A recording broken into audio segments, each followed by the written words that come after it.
나무 중에 특별히 포도나무와 무화과 나무는 이스라엘과 뗄래야 뗄 수 없는 나무들입니다.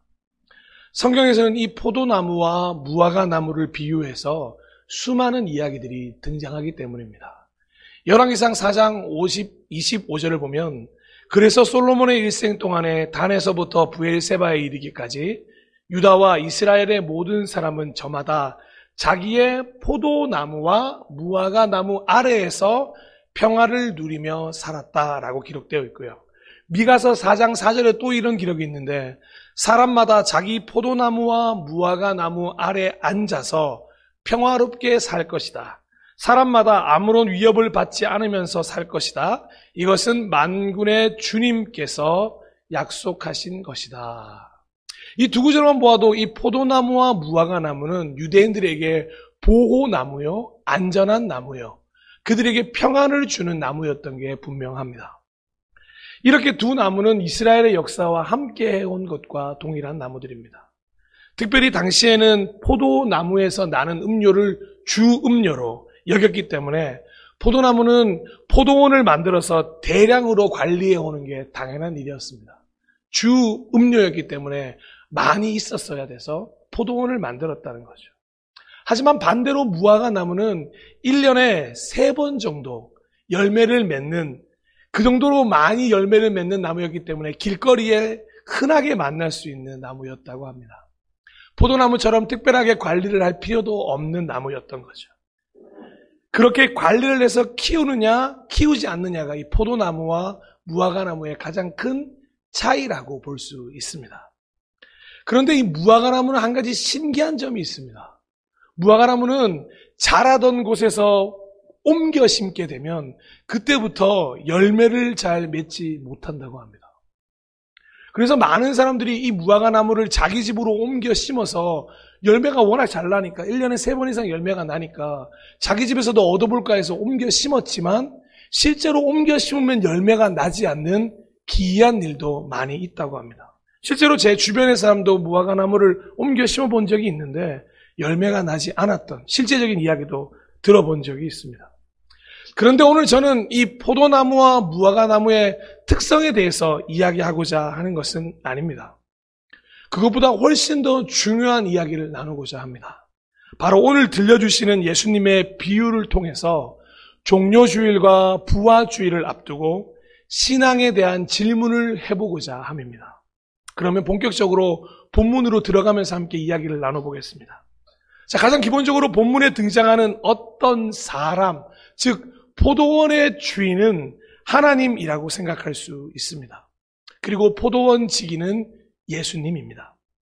포도원은 이스라엘, 즉 유대인이나 하나님의 나라라고 볼 수 있습니다. 마지막으로 무화과 나무 한 그루는 바로 이방인이나 현재 우리라고 말할 수 있습니다. 좀 더 확장하자면 포도원은 교회요, 무화과 나무는 예비 신자라고도 볼 수 있을 것입니다. 이야기는 이렇습니다. 어떤 사람이 자기 포도원에 무화과를 옮겨 심었다는 거죠. 길가에 흔한 무화과 나무가 아마 걸어다니다가 유독 그 포도원의 주인의 눈에 띄었던 모양입니다. 좀 더 예뻤든지 좀 더 탐스러웠든지 뭐 어떤 이유인지 모르겠지만 그 포도원의 주인의 눈에 들었다는 거죠. 그래서 주인은 이미 많은 포도나무를 가지고 있었지만 그 무화과 나무도 잘 자라서 그래 나도 너한테서 열매를 얻어보자 하는 마음으로 포도원으로 옮겨오게 됩니다. 우리는 이 첫 번째 이야기를 통해서 깨달아야 할 것이 있습니다. 무화과 나무처럼 참으로 흔해 빠지고 별 볼 일 없는 존재인 우리를 하나님은 하나님의 나라로 옮겨 심으셨다는 이야기를 하고 싶으신 것입니다. 즉 그렇게 흔한 무화과 나무 같은 우리를 하나님의 나라로 데려가시기 위한 하나님의 눈여겨보심이 있었다는 것이죠. 그리고 우리를 특별한 존재라고 말씀하십니다. 흔한 그냥 길가에 버려져 있는 나무가 아니라 이제 특별히 그의 관리를 받는 나무로 변화되었다는 거죠. 마치 시냇가에 심은 나무처럼 하나님의 나라 밖에서 하나님의 나라 안으로 옮겨주신 것입니다. 여러분 알고 계십니까? 시냇가에 심은 나무에서 이 심은이라는 뜻은 바로 누군가의 손에 의해 시냇가 바깥에서, 시냇가 먼 곳에서 시냇가로 옮겨 심어졌다는 수동태의 단어입니다. 마치 그런 것처럼 지금 포도원 주인이 길거리에 있던 무화과 나무를 그 포도원으로 옮겨 심어 주었다는 뜻입니다. 하나님은 그저 한 그루 흔해 빠진 우리를 특별히 사랑하셔서 하나님의 나라 포도원에 심어 유일하고 특별하고 귀한 나무 한 그루로 만들어 주고 싶으신 그런 이야기로 이 비유가 시작된다는 것입니다. 여러분, 이렇게 옮겨 심어준 딱 하나의 목적은 바로 열매였습니다. 옮겨지기 전처럼 그저 열매를 잘 맺으면 됩니다. 물론 이걸 신앙적으로 비유하자면 옮겨지기 전에는 육체의 열매였겠지만 하나님의 나라에 옮겨지고 나면 성령의 열매를 맺어야 하겠죠. 저 포도원으로 비유하자면 그동안 1년에 3번 무화과 나무를 잘 열매를 맺었으니 포도원에 옮겨져서도 3번, 아니 특별한 관리를 받으니 4번, 5번 더 열매를 맺어줄 걸 기대하고 옮겨 심었다는 뜻입니다. 그런데 이상한 일이 벌어집니다. 이상하게도 그렇게 옮겨 심어 특별하게 관리해주는 무화과 나무에서 열매가 나지를 않는 겁니다. 그것도 무려 3년이 지나도록 아무런 열매를 얻지 못하게 되었다는 것입니다. 어떻게 해야 될까요? 주인의 입장에서 3년 동안이나 기다려줬다면 어떻게 하는 것이 옳을까요? 당연히 포도원지기를 불러서 이렇게 말하는 건 당연한 일입니다. 누가복음 13장 7절. 그래서 그는, 포도원 주인은 포도원지기에게 말하였다. 보아라, 내가 새해나 이 무화과 나무에서 열매를 얻을까 하고 왔으나 열매를 본 적이 없다. 찍어버려라. 무엇 때문에 땅만 버리게 하겠느냐라고 하는 당연한 말을 합니다. 그런데 사실 이 말씀은 포도원 주인의 진짜 마음이 아니었습니다. 진작에 이렇게 찍어버릴 거였으면 3년이나 기다릴 리가 없습니다. 이렇게 찍어버리기에는 너무도 사랑하는 무화과 나무였기 때문에, 그러니 잊지 않고 매해 와서 특별하게 관리해 주던 걸 어찌 3년 동안이나 기다렸는데 갑자기 찍어버릴 수 있겠습니까? 그런데 열매가 없는 걸 보고 마음이 아팠던 주인이 포도원 지기에게 하소연하는 마음이었다는 거죠. 바로 그 주인의 마음을 가장 잘 알고 있었던 사람이 누구냐 하면 바로 이 포도원 지기였습니다. 사랑하는 여러분, 하나님이 이스라엘을 향한 마음이 이러하셨을 겁니다. 이스라엘 백성은 하나님으로부터 선택받은 민족이었습니다. 그렇게 선택받았다는 것만으로 아브라함부터 다윗까지 보여준 매 순간의 놀라운 은혜를 통해서 잘 자라고 성장할 줄 알았던 게 이스라엘 백성이었습니다. 유대인들 역시 사실은 무화과 나무였었고 포도원이라는 하나님의 나라에 옮겨졌던 사람들이었습니다. 그래서 유대인들에게 열매를 발았던 게 하나님의 마음이었죠. 그런데 유대인들은 하나님을 떠났습니다. 특별함을 강조할 뿐 특별함에 어울리는 삶을 살지 않았습니다. 선택받은 민족이라고 말은 했지만 선택받은 민족답게 살지 않아 어떠한 열매도 맺지 못했습니다. 그러다 보니 3년이라고 하는 시간, 이건 비유일 뿐입니다. 삶은 완전수로 확장시켜 본다면 계속해서 이스라엘 백성은 열매 맺지 못하고 있었고, 그 열매 맺지 못하는 이스라엘 백성들을 보며 하나님은 저렇게 안타까운 마음으로 찍어버려라, 무엇 때문에 땅만 버리게 하겠느냐라고 예수님께 말하고 있는 하나님 아버지의 마음으로 볼 수 있다는 것입니다. 또한 이 마음은 예수님의 12 제자를 향한 마음과도 같은 비유였습니다. 벌써 제자로 부른 지 몇 년째일까요? 3년째입니다.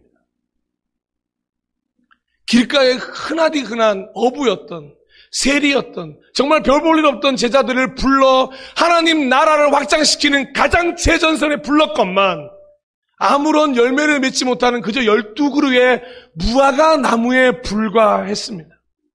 그래서 그 무화과 나무를 향한 따끔한 질책으로 이 말씀을 들었어야 했다는 거죠.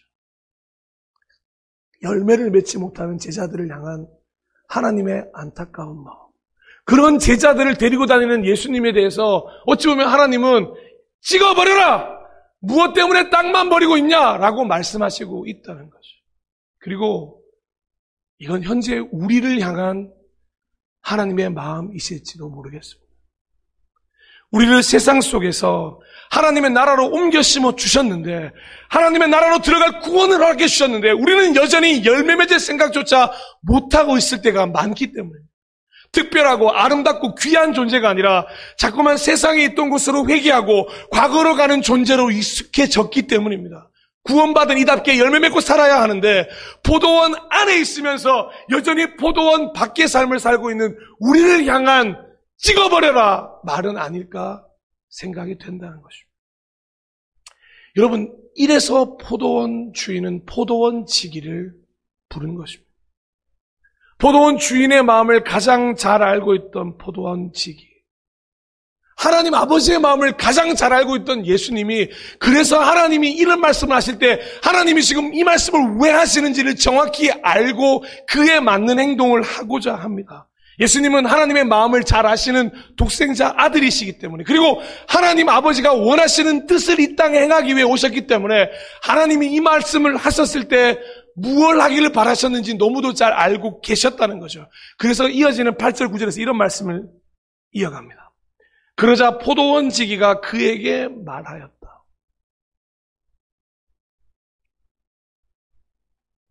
죄송합니다. 이 말씀이 없네요. 네. 주인님, 올해만 그냥 두십시오. 그동안에 내가 그 둘레를 파고 거름을 주겠습니다. 그렇게 하면 다음 절에 열매를 맺을지도 모릅니다. 그때에 가서도 열매를 맺지 못하면 찍어버리십시오. 자, 하나님, 포도원 주인님, 제가 마음을 잘 알겠습니다. 그러면 저한테 한번 맡겨주십시오. 이제 포도원 지기인 제가 저 무화과 나무를 특별히 한번 관리해 보겠습니다. 제가 그 둘레를 파고 거름을 줄 테니 한번 1년만 저한테 시간을 주시지 않겠습니까? 라고 말씀하고 계신다는 것입니다. 그저 옮겨시는 것만으로는 부족하니까 이제 포도원 지기가 본격적으로 무화과 나무를 키우려고 하는 것입니다. 포도원 주인의 마음을 담아서 이 무화과 나무 한 그루를 위한 최선의 노력을 하겠다는 이야기를 지금 포도원 주인에게 한 것이죠. 사랑하고 존경하고 축복하는 동역자 여러분, 사순절을 보내면서 이 종료주일과 부활주일을 앞두고 오늘 본문을 통해서 반드시 깨달아야 할 게 하나 있는데, 바로 우리는 모두 이런 포도원 지기가 필요하다는 것입니다. 사랑하는 여러분, 반드시 필요합니다. 우리는 예수님이 필요합니다. 오늘 비유가 바로 우리 인생에 예수님이 필요한 이유를 설명해 주고 있는 비유입니다. 나라는 무화과 나무에서 하나님의 꿈이 열매 맺도록 도우시고 키우시고 헌신하신 분이 바로 예수님이시기 때문입니다. 그리고 더 놀라운 은혜가 무엇인지 아십니까? 바로 집주인에게 설명한 대로 둘레를 파고 거름을 주겠다는 말씀이에요. 거름을 주는 가장 좋은 방법이 뭔지 아십니까? 거름을 주는 가장 좋은 방법은 나무의 뿌리에 직접 주는 것이라고 합니다. 그리고 1년이라는 시간 안에 더 좋은 결과를 보려면 차라리 이 무화과 나무를 다시 한번 뿌리채 뽑아서 거름을 듬뿍 이미 준 땅으로 옮겨 심는 게 가장 빠른 방법입니다. 실제로 이 방법을 통하면 3개월 안에 다시 무화과 나무를 살려 열매를 맺을 수 있다고 합니다. 그런데 지금 뭐라고 말씀하셨다고요? 둘레를 파고 거름을 주겠다고 말씀하십니다. 천천히 둘레를 파고, 여러분 답답하지 않으십니까? 1년만 시간을 달라고 말씀하신 예수님, 그 포도원 지기가 바로 열매를 맺을 수 있는 방법을 두고 왜 둘레를 파서 거름을 주겠다는 말을 굳이 하고 있을까요? 예수님은 우리의 인격, 우리의 자유, 우리의 마음을 침범하지 않으시겠다는 말로 이 비유를 들려주고 계신 것입니다. 그분은 우리를 자기 마음대로 통째로 손에 쥐고 흔들려고 하시는 분이 아니시라는 것입니다. 서서히 조금씩 인내하시고 기다려주시고 우리를 자라게 하시기 위해 둘레를 파고 걸음을 주겠다는 이야기를 직접 포도원 주인에게 하고 있다는 것. 사람들은 포도원 주인 몰랐을까요? 포도원 주인이 어떻게 하면 포도를 빨리 말지, 열매를 빨리 만들지 정말 몰랐을까요? 그런데 포도원 지기가 둘레를 파고 걸음을 주겠다고 말했을 때 이 포도원 지기의 마음 하나님 모르셨을까요? 저는 서로가 마음이 통했다고 생각합니다. 그래, 내가 얼마나 이 무화과나무를 아끼는지 잘 알고 있구나. 지금 마음으로는 찍어버려라! 이거 필요 없는 거 당장 찍어버리라고 말했지만 예수님은 알고 계셨던 거죠. 얼마나 그 무화과나무를 얼마나 우리를 사랑하고 계시는지. 신앙생활 수십 년이 되고 몇백 년이 되어가도 열매 맺지 못하는 우리를 보면서 하나님은 언제나 안타까운 마음을 가지고 계실 때, 하나님은 우리를 잡아 흔들고 통째로 변화시키고 싶으실 때 예수님은 말씀하시는 거예요. 하나님 기회를 한 번만 더 주시죠. 기다려주고 인내해주고 열매 맺을 때까지 둘레를 파서 걸음을 주겠습니다. 사랑하는 여러분, 여기에서 많은 분들이 이미 경험하고 계실 겁니다. 하나님이 우리를 정말 통째로 멱살을 잡고 흔드실 수 있다면 얼마든지 흔드실 수 있는 분이라는 거예요.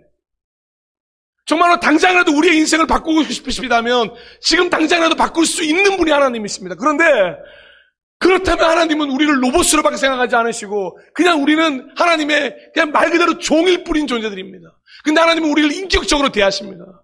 왜냐? 우리는 하나님의 자녀들이기 때문입니다. 그분이 너무도 사랑하는 특별한 존재이기 때문에 그렇습니다. 그러니 마음대로 쥐고 흔드는 게 아니라 예수님을 통해서, 성령님을 통해서 우리의 인격을 만지시고 우리가 인내를 통해 열매 맺어가는 삶을 살기를 오늘도 간절히 바라고 계신다는 거죠. 그래서 예수님이 필요합니다.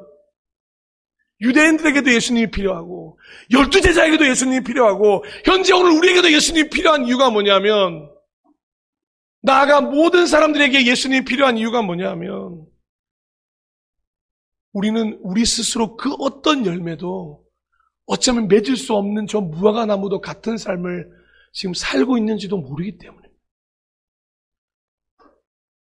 사랑하는 여러분, 여러분은 지금 어떤 삶을 살고 계십니까? 여러분은 예수님 없이도 수많은 열매들을 맺고 계십니까? 정말 예수님이 없어도 주렁주렁 달리는 열매를 통해서 하나님 나라 안에서 충분히 만족하고 지내고 계십니까? 아니면 한편으로는 내가 하나님 나라에 분명히 들어왔는데, 그리스도인이 되었는데, 신앙인이 되었는데, 사순절을 맞이하고 종료주일이 다가오고 부활주일이 다가오는데 내 삶 어디에서도 열매를 발견하지 못하는 순간이 있다면, 오늘 이 무화과 나무를 보며 너나 나나 별반 다르지 않다는 생각이 든다면 우리는 진짜 예수님이 필요한 순간이 이제 온 것입니다. 다른 게 필요한 게 아닙니다. 무화과 나무에 필요한 건 포도원 지기였습니다. 하나님은 그걸 누구보다도 잘 알고 계셨던 것이죠. 그래서 포도원 주인은 포도원 지기를 부른 것입니다. 우리는 예수로 말미암아 이제 그 무화과 나무가 아니라 이제 진짜 포도원에 속한 포도원 중에 한 나무로 변화되어 갈 것입니다. 지금 3년 동안에는, 아니 여러분의 이름이 하나님의 나라에 있었지만 여전히 무화과 나무셨습니까?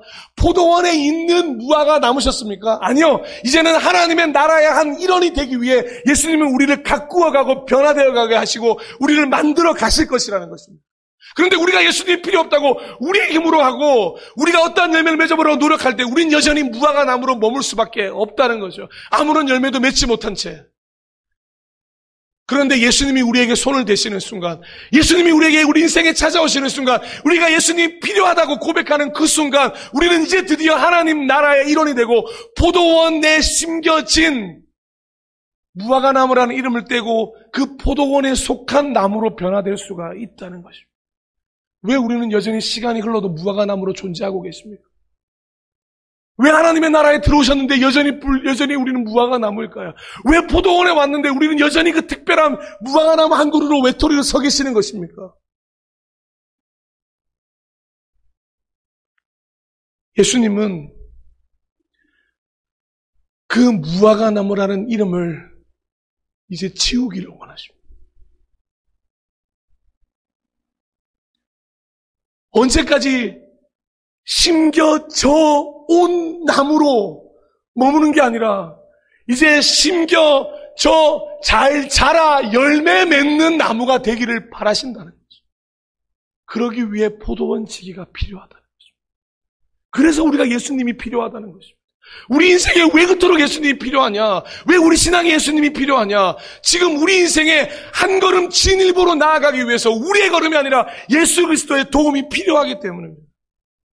유대인과 이방인이 하나의 교회가 되었던 것처럼, 흑인과 백인이 하나의 교회로 연합했던 것처럼, 주인과 종이 함께 예배 드린 것처럼, 이제 그 포도원, 그 나무, 그 하나님 안에서 하나가 되게 하실 포도원 지기가 우리는 필요하다는 것입니다.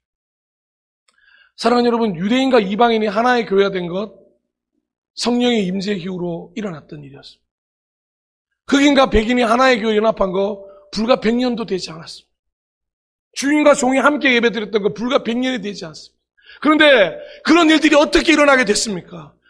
예수가 필요하다고 고백했을 때 그 허물이 모두 다 깨진 것입니다. 사람의 노력이 아니었습니다. 사랑하는 여러분, 우리가 아무리 노력하다도 우리는 열매 맺을 수가 없습니다. 우리는 그저 사람일 뿐입니다. 그저 옮겨 심어져서 뭘 해야 될지 모르고 그냥 무뚜자에 서 있는 3년 동안이나 서 있을 수밖에 없는 무화과 나무입니다. 요즘 여러분의 삶에는 예수님이 필요하십니까? 사랑하는 여러분, 스스로에게 정말 한번 질문해 보십시오. 정말 요즘 내 삶에 예수가 필요하십니까? 이 말은 반대로 뒤집어 질문하면 그리스도인으로서 열매 맺는 삶을 살고 계십니까?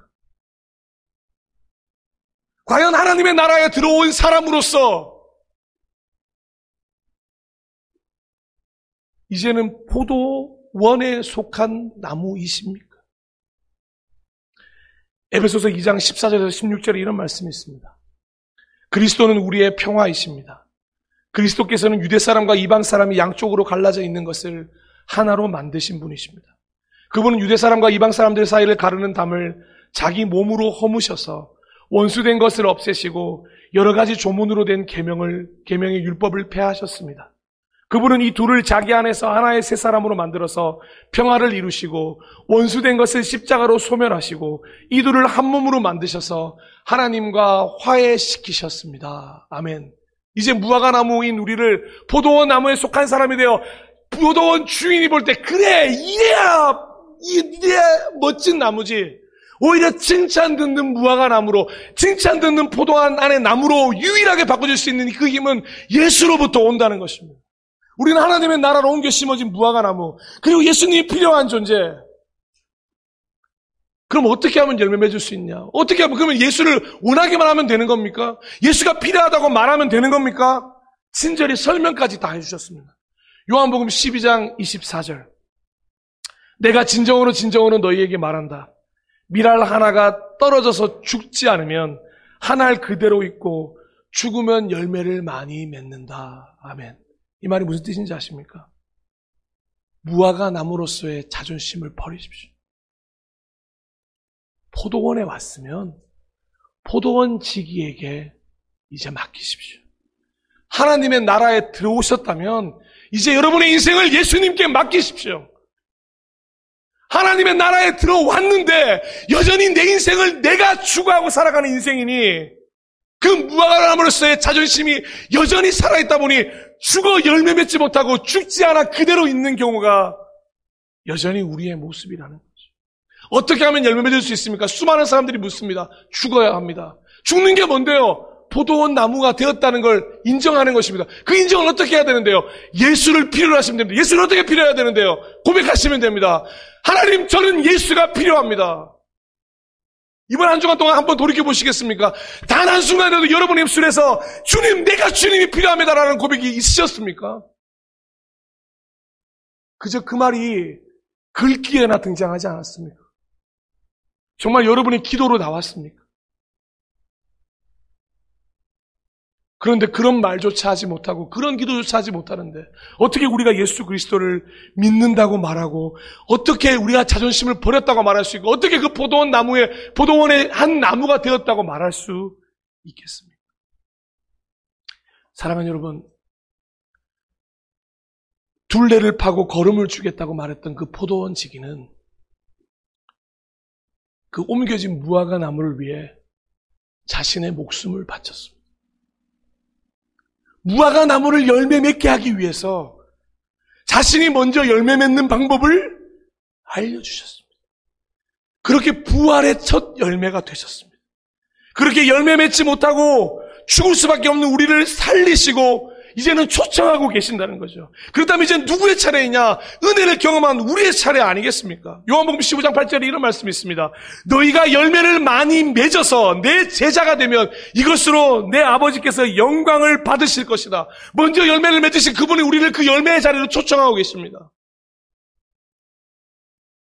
둘레를 파고 걸음을 주겠다는 그분이 십자가를 지고 우리를 위해 죽으시고 얼마나 많은 열매를 맺는 것인지를 보여주신 그분께서 그렇게 사는 삶을 요청하고 계신다는 거죠. 요한복음 15장 16절에 이렇게 이어서 이야기합니다. 너희가 나를 택한 것이 아니라 내가 너희를 택하여 세운 것이다.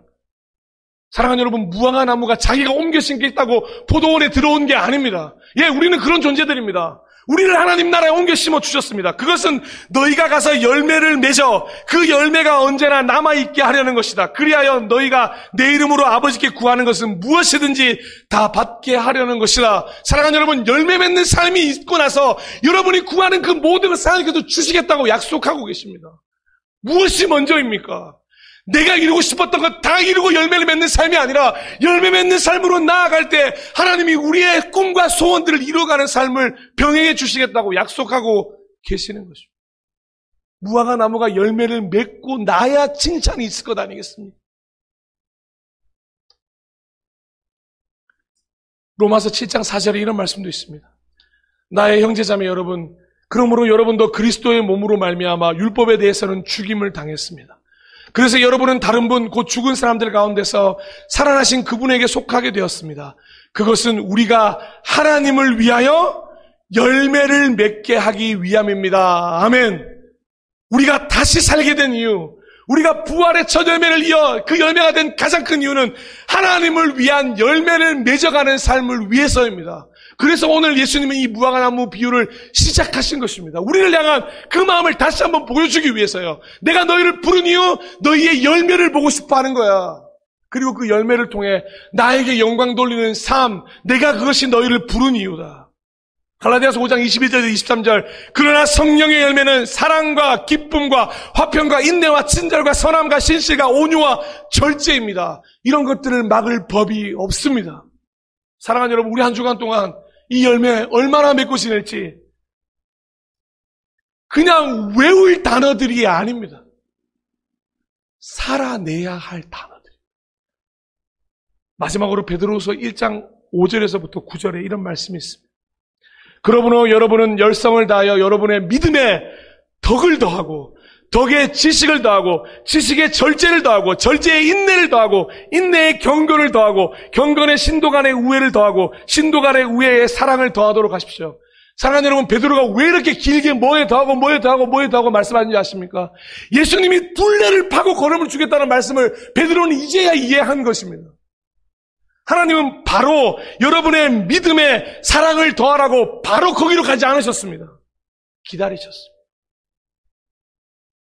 믿음, 덕, 지식, 절제, 인내, 경건, 신도 간의 우애, 신도 간의 우애에서 사랑, 이 절차를 밟도록 예수님이 우리를 기다려주고 계시는 중이시라는 거죠. 여러분 어디까지 와 계십니까?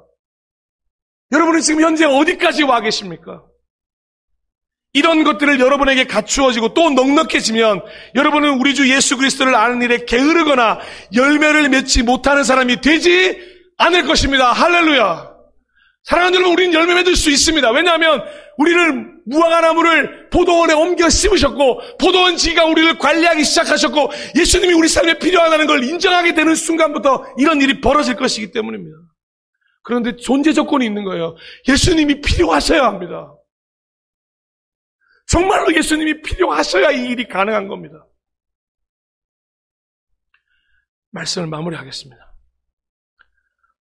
포도원에 무화과 나무를 심었는데 열매를 맺지 못하고 있습니다. 그렇다면 이제 포도원 지기가 필요한 순간입니다. 그러면 이제부터 열매를 맺을 수 있는 것입니다. 하나님 나라에 입성했지만 교회에 다니고 있지만 신앙생활은 하고 있다고 생각하지만 아무런 열매를 맺지 못하고 계십니까? 스스로 생각할 때도 열매 맺지 못하는 죽은 나무 같아 보일 때가 있으십니까? 그렇다면 이제 예수님이 필요한 시간이 온 것입니다.